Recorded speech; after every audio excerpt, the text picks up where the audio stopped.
Os 60 anos da Rádio Paulo Freire, episódio 3, a Rádio Universidade. Estamos em 2023, você conhece a Rádio Universidade?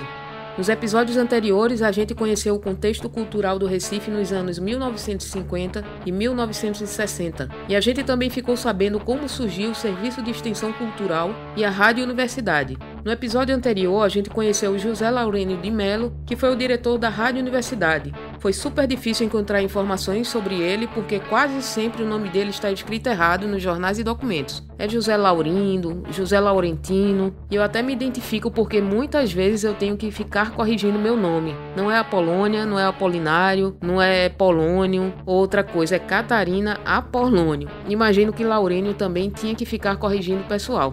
E nesse processo do documentário, alguns nomes que surgiram nessa história toda tiveram presentes na minha vida e agora algumas coisas começam a fazer sentido. Por exemplo, eu estudei na Ilha do Leite, na Escola Municipal Reitor João Alfredo, e a primeira coisa que a gente vê quando chega lá é um paredão coberto de cerâmicas de Brenan. Na época eu nem sabia o que significava o nome reitor e também nunca entendi o porquê de um paredão de cerâmica de Brenan lá na frente. E agora eu sei que o reitor João Alfredo e Francisco Brenan eram contemporâneos e amigos. Brenan fez os desenhos dos primeiros slides do sistema de alfabetização de Paulo Freire no SEC. E mais uma coincidência é que no ano 2000 eu entrei na UFPE para estudar comunicação no Centro de Artes e Comunicação, que surgiu da Escola de Belas Artes, onde Paulo Freire e João Alfredo ensinaram. E como aluna de comunicação, eu fui voluntária da Rádio Universitária M, rádio que começou a funcionar na gestão de João Alfredo e fazia parte do Serviço de Extensão Cultural, encabeçado por Paulo Freire. No episódio de hoje, a gente vai conhecer um pouco da Rádio Universidade do Recife e desvendar a lenda de que ela foi usada para alfabetizar pessoas usando o sistema Paulo Freire de alfabetização. Última hora, 29 de setembro de 1963. Rádio e TV. Miguel Santos. Rádio Universidade inaugura-se hoje. Sob a direção do poeta José Laurênio de Mello, a Rádio Universidade 820 kHz estará iniciando na noite de hoje, em caráter definitivo, as suas atividades. A inauguração será marcada por uma programação especial que irá ao ar das 20 às 23 horas. A nova emissora pernambucana funciona com equipamento técnico Telefunken e seus estúdios e transmissores estão instalados na cidade universitária. O João Alfredo incita o Paulo Freire a encampar essa iniciativa de criar uma rádio. Flávio Weinstein, historiador. Porque a universidade tinha recebido equipamentos da Alemanha. A Rádio Universidade, ela surge vinculada ao projeto do SEC, o Serviço de Extensão Cultural. Dimas Veras, historiador. No ano de 62, eles começam a fazer as primeiras experiências até ser lançada definitivamente, entrar no ar, no ano de 1963, desde o ano anterior, sob a direção do José Laurênio de Mello, acompanhado por sua esposa, Ana Cain, ambos com experiência na BBC de Londres. Era sabido que ele tinha tido essa experiência lá na BBC, ele não era só locutor, até onde eu me lembro, ele era também redator, Ana Cain também, né, ela mais como radiatriz. O casal era bem conhecido, né? Eles tinham chegado e quando o reitor encomenda, por assim dizer, a Paulo Freire que ele monte essa rádio, a figura, acho que naturalmente que vinha à mente de todos que circulavam, né, nesse meio, era a figura do Zé Laurênio. Mas também com apoio de outros colegas do Serviço de Extensão Cultural, como o poeta tradutor Sebastião Shoa Leite, professor Jarbas Maciel, a comunicadora Maria de Jesus Bacarelli, o estudante Márcio Cortez, dentre outros interlocutores que vão participar e que vão ajudar a construir aquela primeira programação da Rádio Universidade. Eu cheguei a ver isso no jornal, mas realmente agora eu não estou me lembrando do que era essa programação, porque o período de transmissão também era curto, não era o dia inteiro. Então era algumas horas noturnas, que é esse período também que é ainda hoje o horário nobre de TV e tal, né? A programação inicial, ela começa às 8 horas, às 20 horas, e ela vai até às 23 horas. Ela tinha esse horário, essa grade de programação diária, e que permitia, né, o ouvinte, depois do seu trabalho, depois dos seus estudos, escutar aquele programa, né, mas não só programas comunicativos, informativos ou recreativos, mas também fazer cursos. A minha geração ainda pegou esses cursos de idiomas que vinham em fitas cassetes, CDs, vinis. Então, lá ele era transmitido pela rádio, você podia fazer um curso de francês, por exemplo, ou de inglês.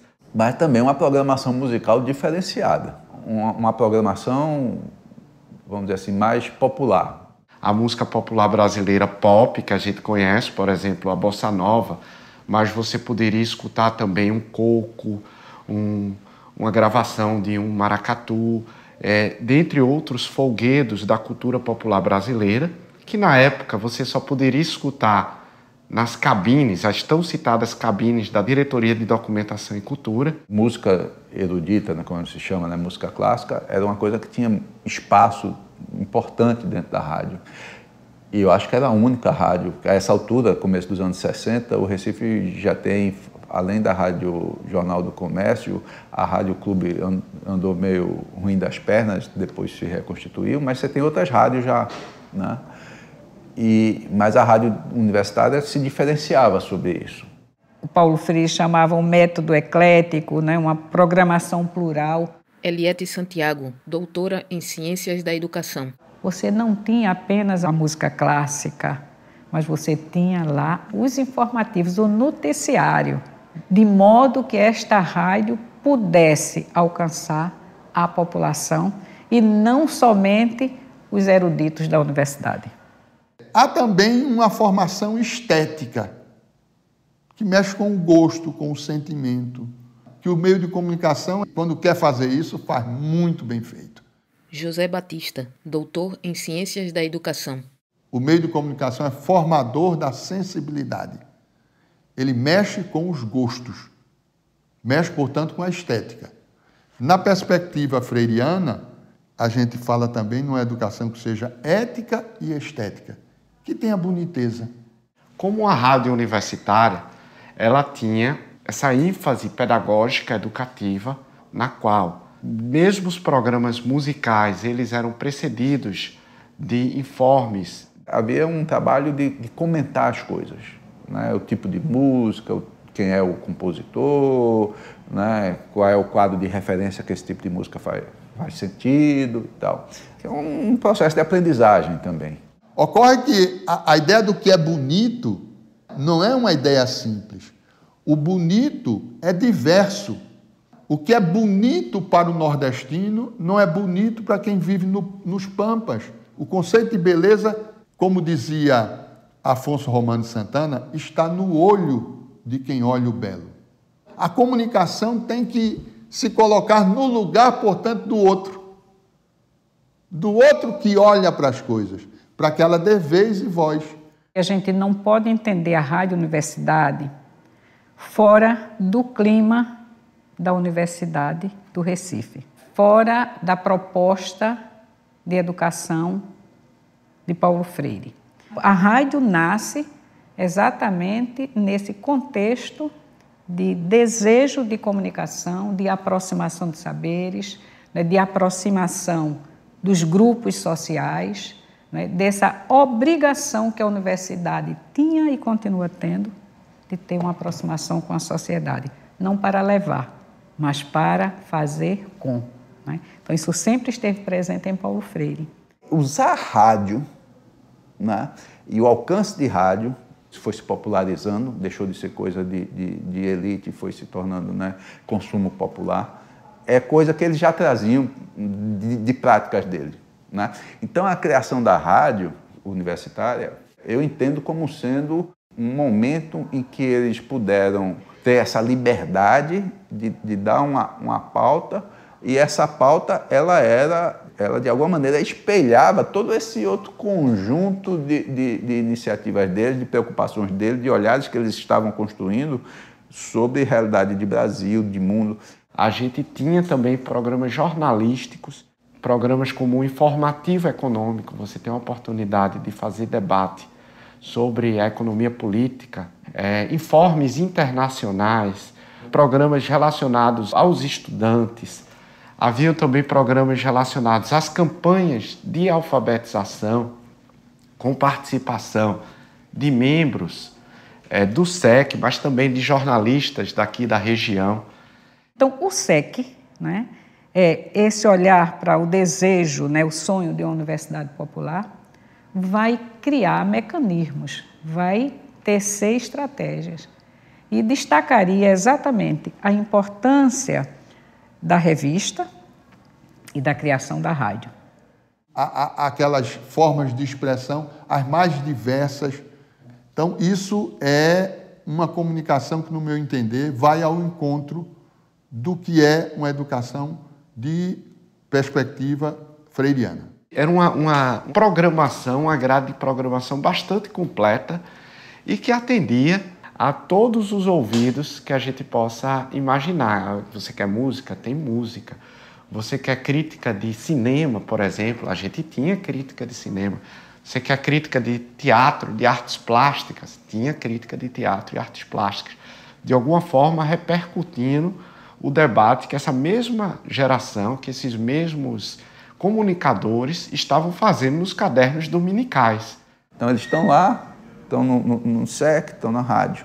É o mesmo pessoal. Sebastião Shoa Leite, Zé Laurênio, Orlando da Costa Ferreira, o Luiz Costa Lima, esse mesmo pessoal. E Paulo Freire também. Então, o que eles estão fazendo na rádio é uma versão oral, assim, oralizada, né, do que eles escreviam, do que eles promoviam nesses outros espaços.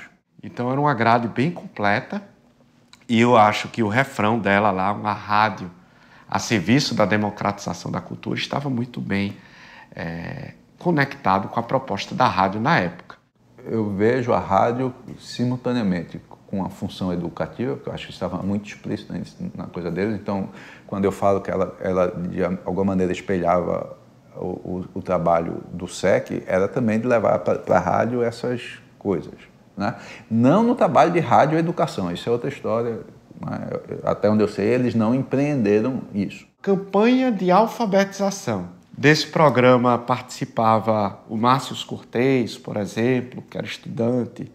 Era um programa curto, era um programa de 15 minutos e que repercutia esse trabalho.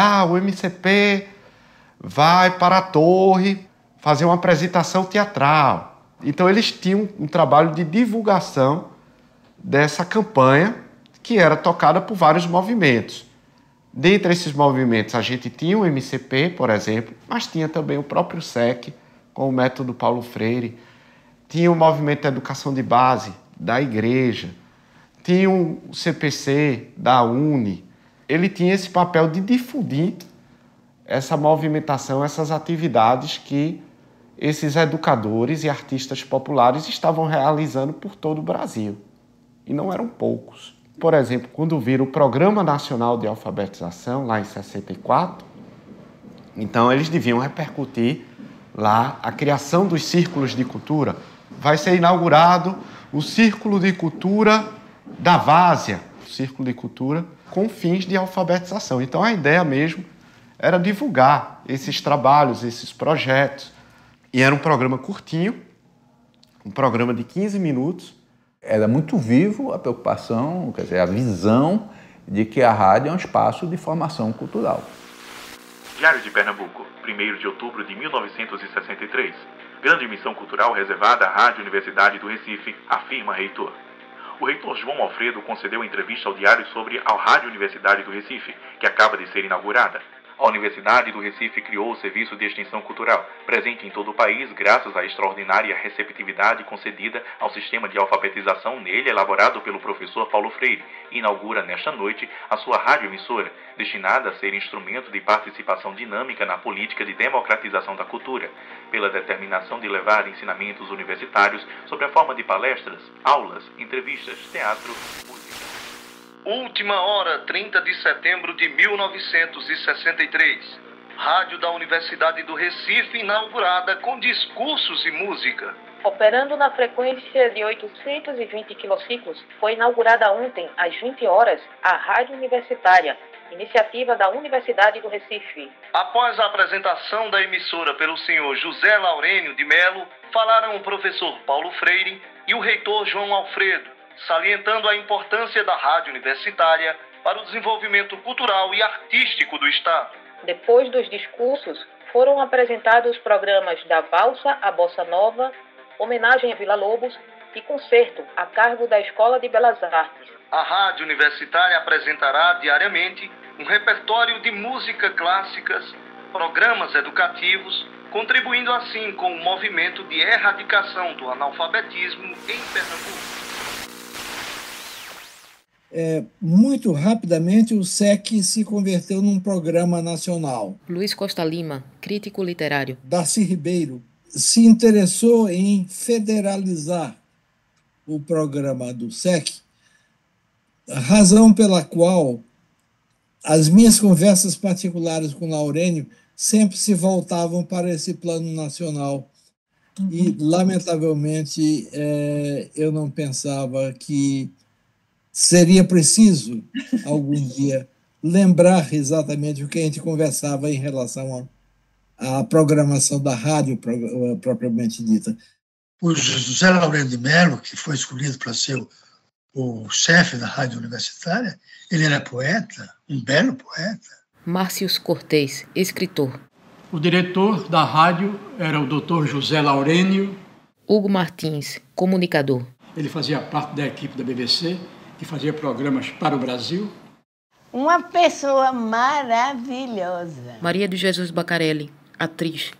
Ele e a esposa Ana Kanen tinham sido convidados para atuar na BBC. Flávio Weinstein, historiador. A Ana como radioatriz, ele como redator, locutor e tal. Ele fazia um pouco de tudo. Ele era redator, locutor. Júlio Bandeira, escritor. A rádio brasileira da BBC era uma coisa pequena, né? Mínima. Então eles tinham voltado, tinham tido essa experiência e ele é convidado para ficar à frente da criação dessa rádio. E os dois vieram para cá para ficar com a rádio universitária a pedido de Paulo Freire. O Laurindo é que tomava conta e fazia as coisas todas. Tudo era com o Laurindo, parecia que só existia ele. Ele é quem fazia a programação, ele mandava os scripts para a gente. Então, ele não era um novato em matéria de rádio. Ele conhecia a rádio por dentro e tinha também o seu conhecimento de editor, né? Um grande editor. Os programas de rádio de Zé Laurênio, tendo por exemplo aquilo que ele conheceu na BBC, tinha tanto uma linha musical quanto uma linha cultural, quer dizer, programas visando a ensinar o ABC de coisas mínimas, básicas em ciências sociais. De uma maneira assim ampla, né? Isso uma formação cultural numa rádio, que é uma rádio pública, dentro daquele contexto de época, é uma rádio que se abre para esses debates. Com a possibilidade da rádio ser um instrumento social, era uma preocupação grande de Laurênio, social. Em 58, eu saí do Rádio Clube e fui inaugurar a Rádio Continental. Hugo Martins, comunicador.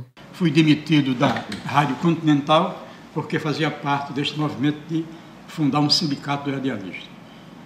Em 1960, estava surgindo o Canal 2, TV Jornal do Comércio. E houve uma greve e eu estava no meio e também me demitiram do Canal 2, por causa do sindicato. Eu digo, e agora para onde é que eu vou? Mas estava surgindo a rádio universitária AM da Universidade Federal de Pernambuco. Eu já conhecia do Canal 2 um amigo que trabalhava lá, que era Java Maciel, que era professor da universidade. Ele era professor de matemática, de filosofia, de economia e ainda tocava violino na Orquestra Sinfônica do Recife. Então, Java Maciel me levou para lá e eu fiquei na Rádio Universitária AM. Maria de Jesus Bacarelli. Minha vida todinha foi ligada à rádio, teatro, televisão. A rádio foi o seguinte, eu não lembro se foi Carlos ou foi Hugo Martins que me chamou para fazer locução na rádio universitária. Eu era professora. Aí adorei, porque eu preferia do que ser professora. Como eu me dava muito bem com o Carlos Já conhecia Carlos de muito, da gente fazer teatro junto. E o Hugo, eu conhecia o Hugo também. Aí lá fui eu para lá. Eu fazia prestação de serviço, eu tinha um emprego na prefeitura, né, e ao mesmo tempo trabalhava no SEC e dirigia rádio. Aí... José Laurênio de Mello, diretor da Rádio Universidade. Tinha a equipe enxuta, porque o Laurênio fazia também a parte técnica. Tinha os locutores que ele escolheu a dedo, né?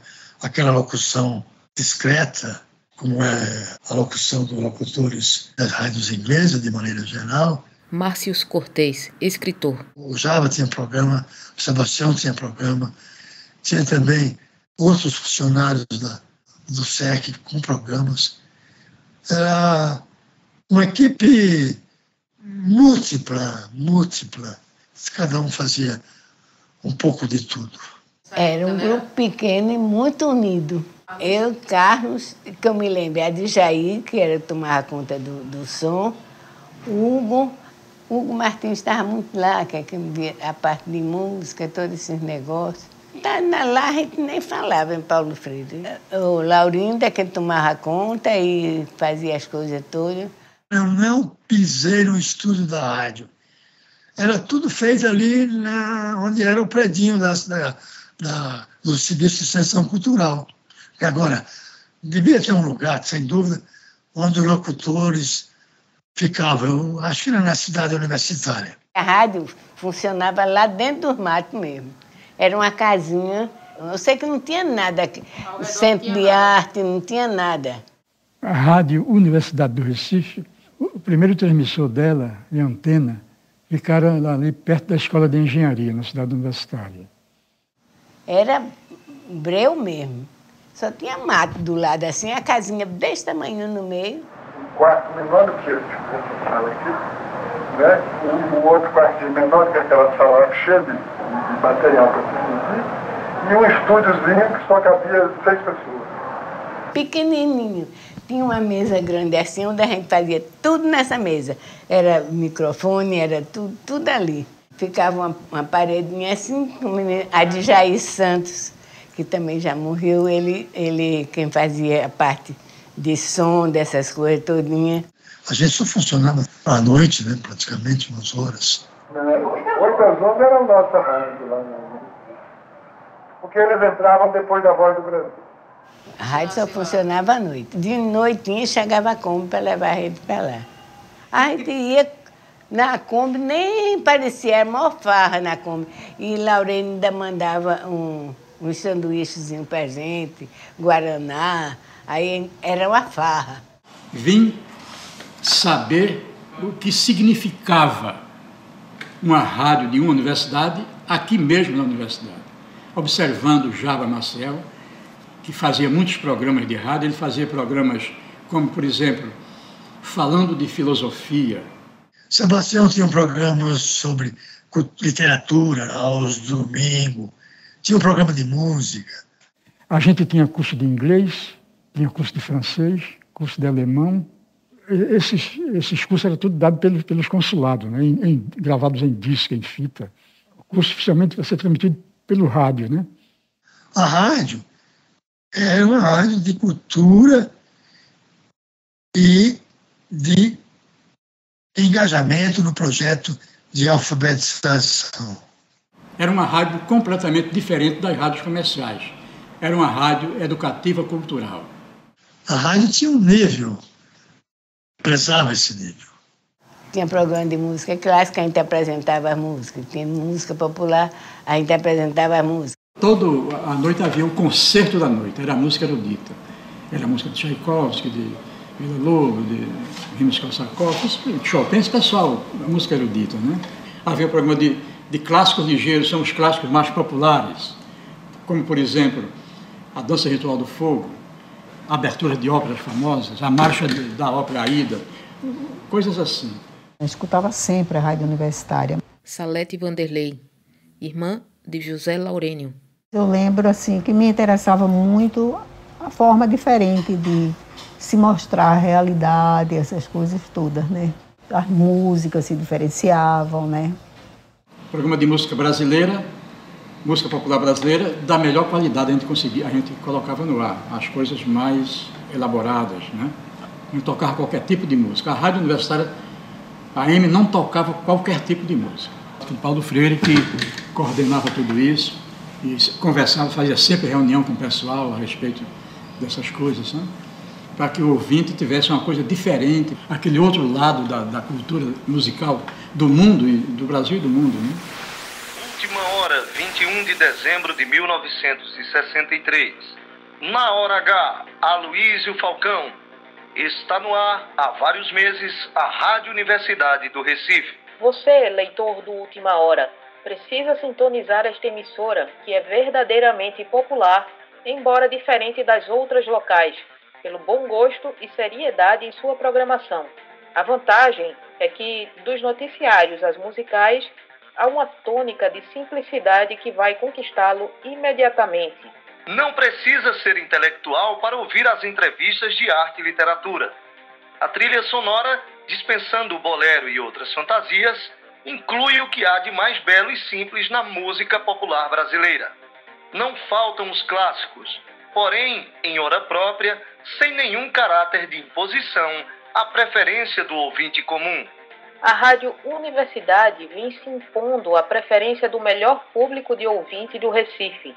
Um público que havia deixado há muito tempo de ligar o rádio, levando a isso a mercantilização e bestialização absoluta dos programas irradiados. Parabéns ao reitor João Alfredo e ao escritor José Laurênio, que a programação continue como está ou cada vez melhor. Diário de Pernambuco, 19 de novembro de 1963. Cinema Fernando Spencer. Muito bom o programa semanal estritamente cultural transmitido pela Rádio Universidade do Recife aos domingos às 21 horas. O programa Arte e Espetáculos está a cargo dos críticos especializados Sebastião Uchoa Leite, que fala sobre artes em geral, Eduardo Guenes, que fala sobre teatro, e Celso Marconi, que fala sobre cinema. Você está ouvindo os 60 anos da Rádio Paulo Freire, episódio 3, a Rádio Universidade.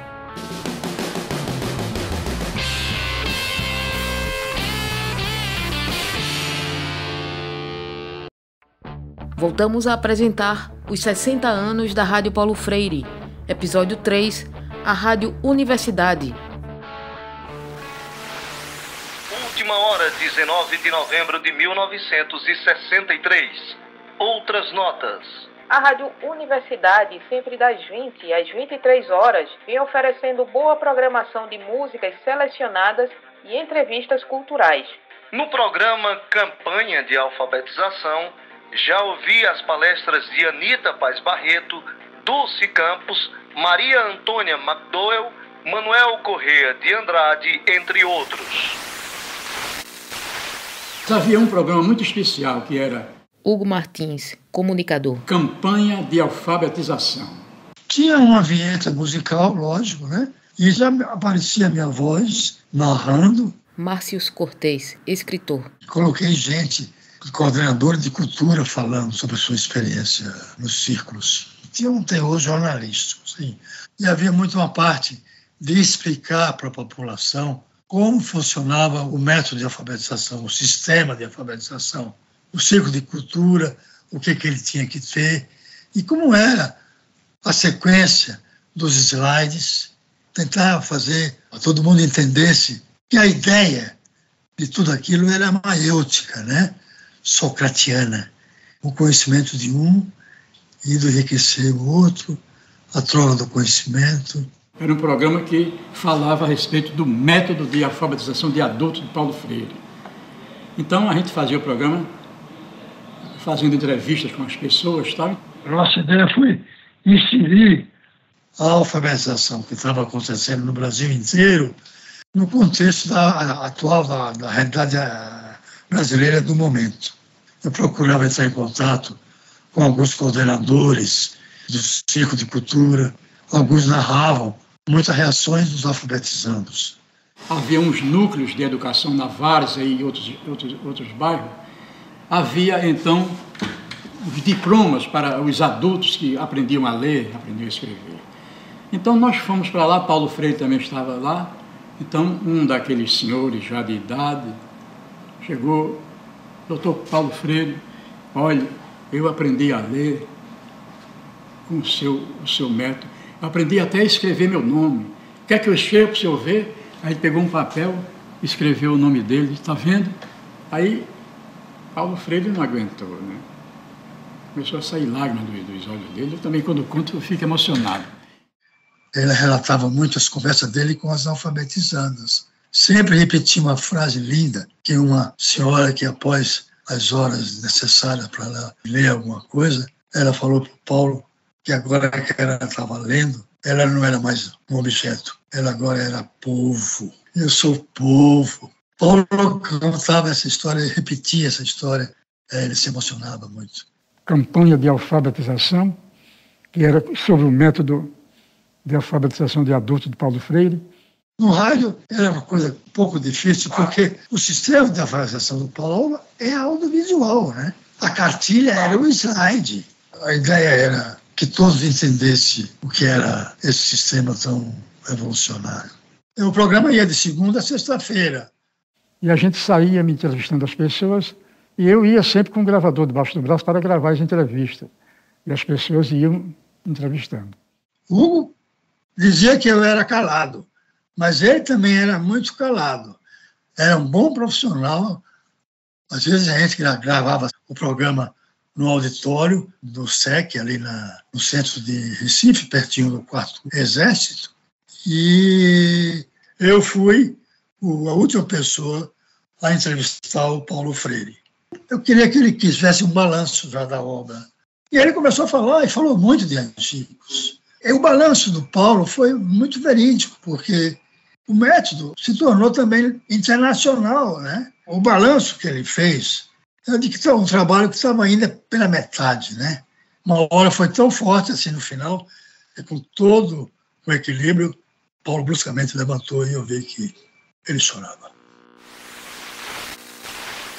Última hora, 16 de novembro de 1962.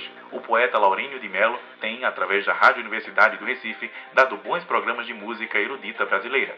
Laurênio disse que a finalidade é divulgar nossa boa música e ensinar a todos a dar valor ao que temos de bom em nossa terra. Última hora, 5 de janeiro de 1964. Fatos e fofocas. A Rádio Universidade está irradiando às segundas, quartas e sextas, às 21 horas, lições de francês produzidas especialmente para o Brasil pela Rádio Difusão e Televisão Francesa. Última hora, 17 de novembro de 1962. A Rádio Universidade do Recife vem de preencher uma grande lacuna em nossas emissoras de rádio e televisão. Última hora, 22 de março de 1964. Hoje, às 20 horas e 30 minutos, dentro do programa Artes e Espetáculos, irradiado pela Rádio Universidade, o cronista Celso Marconi dedicará a sessão Cinema ao filme de Glauber Rocha, Deus e o Diabo na Terra do Sol. O filme foi escolhido pelo Itamaraty para participar do Festival de Cannes. Última hora, 27 de outubro de 1963. Honda. Mais uma notícia da Rádio Universidade. O reitor João Alfredo pretende transferir brevemente os estúdios da emissora para a Escola de Belas Artes. Comentário internacional, escrito pelo padre Almeri Bezerra, está sendo apresentado pela Rádio Universidade todos os sábados às 21 horas. No Mundo da Ciência é outro bom programa da Rádio Universidade, produzido pelo professor Jarbas Maciel e levado ao ar às sextas-feiras às 21h15. Tinha uns programas maravilhosos. Maria de Jesus Bacarelli, atriz. Tinha um tal do Mundo da Ciência, que era ótimo. Aquele programa do teatro. José Laurênio de Melo, diretor da Rádio Universidade. Você era a locutora e representava, ele fazia uma viagem espacial. Era um programa de Jarbas Maciel, né? Era muito bem feito, ele parece lá no que foi sucesso de público. Márcios Cortês, escritor. Era um programa coordenado pelo Jarbas Maciel, que era sobre ficção científica. No Mundo da Ciência. Hugo Martins, comunicador. Era um programa feito com radioteatro. Havia um professor e 2 alunos e eles conversavam a respeito das coisas antigas, do espaço, muita coisa interessante. Um programa interessantíssimo e que tinha uma função educadora, atingia muito jovem, a linguagem interplanetária, a história em quadrinho. Eu me lembro muito no Mundo da Ciência, que era um programa muito bem feito. E eu não sei como ele se virava. Acho que quem estava dentro dos estúdios da rádio devia fazer a sonoplastia e outras técnicas que tinha muitos sons de foguetes. E eu fazia a sonoplastia destes programas. Sonoplasta é aquele camarada que escolhe música para fazer fundo musical. Aquelas vozes mirabolantes de computadores. Era mesmo um mundo extraterreno. E tinha a narração. A narração era feita por Ana Cândido de Mello, que era a esposa do diretor da rádio. E havia dois alunos e um professor. Um dos grandes radiadores do Rádio Jornal do Comércio, que era Jairo de Barros, ele fazia o papel do professor.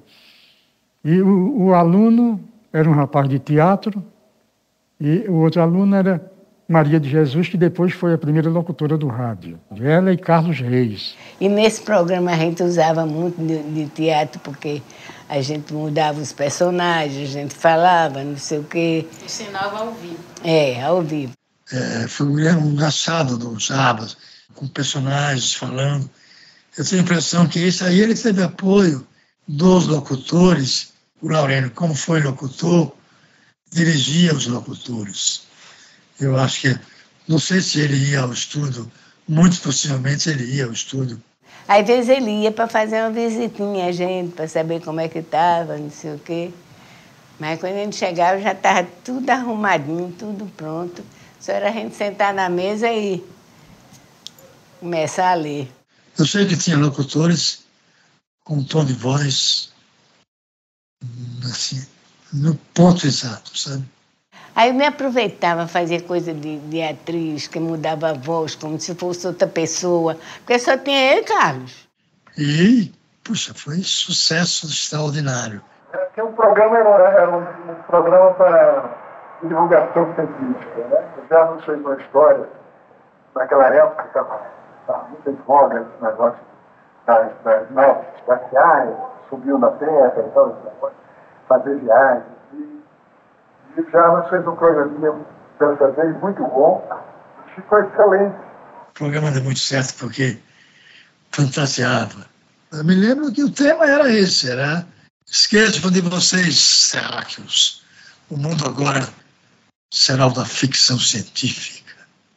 E Jarbas era uma pessoa muito interessante. Ele colocava e pegava o script e música para dar a impressão de uma alvorada, um amanhecer de dia. Música, aí ele botou música azul. Eu digo, dá, música azul. Eu digo, o que é música azul, Jarbas? Ele disse, não sei, você é o que é o sonoplasta.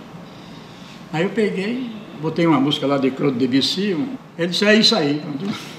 Achou que era aquilo mesmo, música azul, música não tem cor, mas ele disse que era, então... Eu gostaria demais de ouvir alguma coisa feita nesse tempo. Será que tem alguma coisa, vocês sabem? Bom, eu nunca tive acesso, eu não sei nem se existe fitas gravadas dessa época. Onde está isso? Em algum lugar está. Eu acho que ficou na cultura brasileira. Sem nada. A gente não tem audição do que foi feito, né? A gente tem registro disso no jornal. Eu queria que hoje à noite eu escutasse o programa do Jarbinhas. Seria maravilhoso, por exemplo. Diário de Pernambuco, 14 de dezembro de 1963. Cinema, Fernando Spencer. Notícias locais. Já foi escolhido o diretor de fotografia para a produção de Eduardo Coutinho. Trata-se de Fernando Duarte, responsável pela fotografia de Ganga Zumba, de Carlos Diegues, e assistente de Rabatone em Os Cafajestes. A produção é Cabra Marcado para Morrer, a ser rodada no início de janeiro próximo, em Pernambuco e na Paraíba. Programas de cinema estarão amanhã no ar. Artes e Espetáculos vai ao ar às 20 horas, na Rádio Universidade, com a sessão de cinema entregue ao cronista Celso Marconi. Última hora, 5 de janeiro de 1964. Nomes que fizeram nome. Pela campanha iniciada há alguns anos e que culminou em 1963, como um início de governo válido como o da redenção de Pernambuco, o senhor Miguel Arraes de Alencar merece, muito justamente, o título de político do ano. O professor Paulo Freire, autor do método de alfabetização, merece o título de educador do ano. Foi, além disso, a personalidade pernambucana mais citada em jornais e revistas de todo o país e talvez do exterior, tendo sido entrevistado pela Times. Seu método, adotado pelo MCP, SEC e outros órgãos de cultura popular pernambucanos, transpôs fronteiras e hoje é um método quase oficial de alfabetização para todo o país. O senhor Paulo Freire ocupa hoje alto cargo no Ministério de Educação e Cultura.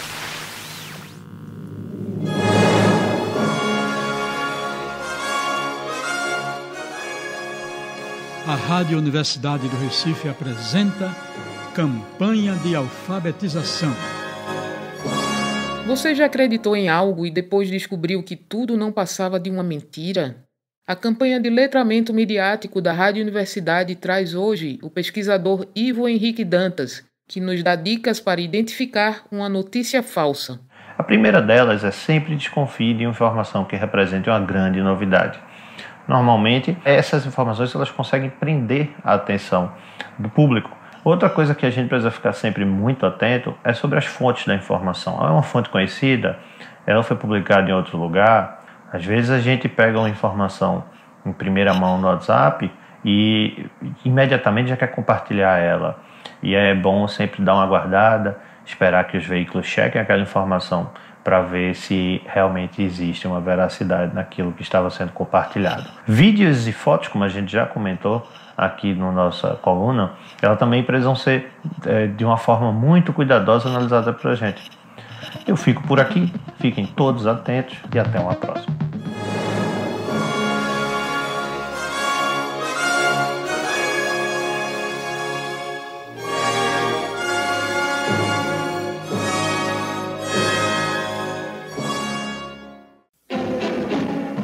A Rádio Universidade apresenta No Mundo da Ciência. Esqueçam de vocês, terráqueos.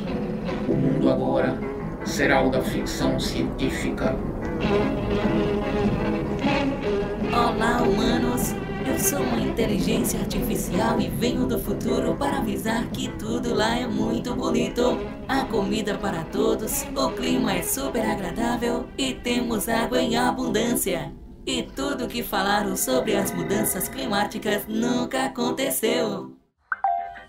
Seu mané, repare mesmo aqui nessa mensagem que eu acabei de receber no Zap. Tá vendo que esse negócio de mudança climática é tudo fake news? É tudo mentira, seu mané. Fake news, Chico? Mentira é esse áudio que tu acabaste de receber mesmo aí, homem. Eita, seu mané, como assim? Tu não se lembra daquela chuva que castigaram o Nordeste não, Chico? Me lembro, seu mané, me lembro demais. São Pedro São Pedro, não meta o santo nessa história não, homem.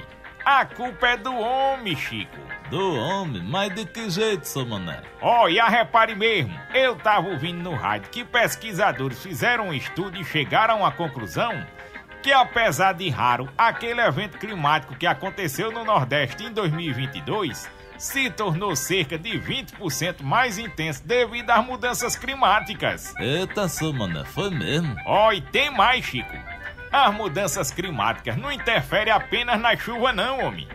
Já percebesse que o mundo tá cada vez mais quente? É, realmente, seu mané.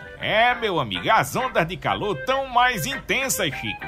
Nas Europa mesmo, já morreu até gente por causa das altas temperaturas. Fala-me Deus, seu mané, agora deu foi medo. Pois é, meu amigo, e sem falar nos impactos das mudanças climáticas, que afeta de forma severa as pessoas mais pobres, que acaba perdendo tudo nas enchentes, e do outro lado o pessoal que passa por insegurança alimentar por conta dos longos períodos de estiagem. É, realmente, seu mané. Pois é, meu amigo Chico. Mas saiba que nós podemos fazer a nossa parte para combater as mudanças climáticas. Isso, mané, de que jeito? Oi, tem várias formas. Nós podemos usar menos o plástico, pois ele é produzido a partir do petróleo. Nós podemos reduzir o uso do carro ou simplesmente trocar o carro pela bicicleta, porque os veículos emitem muitos gases ruins para o planeta. É, realmente. Também, Chico, nós podemos consumir produtos que não tenham sua matéria-prima extraída por meio de desmatamento. Enfim, essas são só algumas das atitudes que nós podemos tomar. E tem mais, seu Chico. Não compartilhar fake news sobre mudanças climáticas também ajuda muito, viu? Eita, seu mané, deixa comigo. Eu vou apagar essa mensagem do futuro aqui agora, hein? E já vou levar essas informações do senhor pra modo espalhar lá na barbearia do Joca. Pois vá mesmo, Chico. Deixa comigo, seu mané. Tchau. Tchau, meu amigo Chico.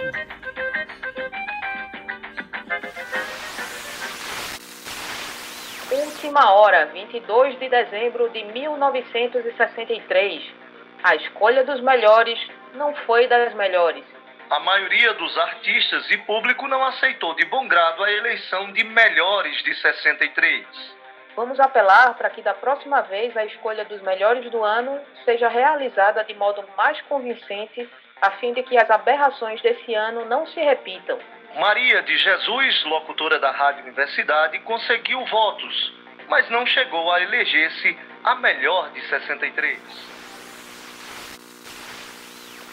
Este episódio é dedicado a Maria de Jesus Bacarelli, uma das primeiras locutoras da Rádio Universidade, integrante do Teatro Popular do Nordeste e do Teatro Universitário de Pernambuco. Atuou na TV e nas rádios universitárias da UFPE. Também atuou em outras emissoras de rádio e TV do Recife e em vários filmes pernambucanos. Uma das melhores atrizes de Pernambuco e do Brasil.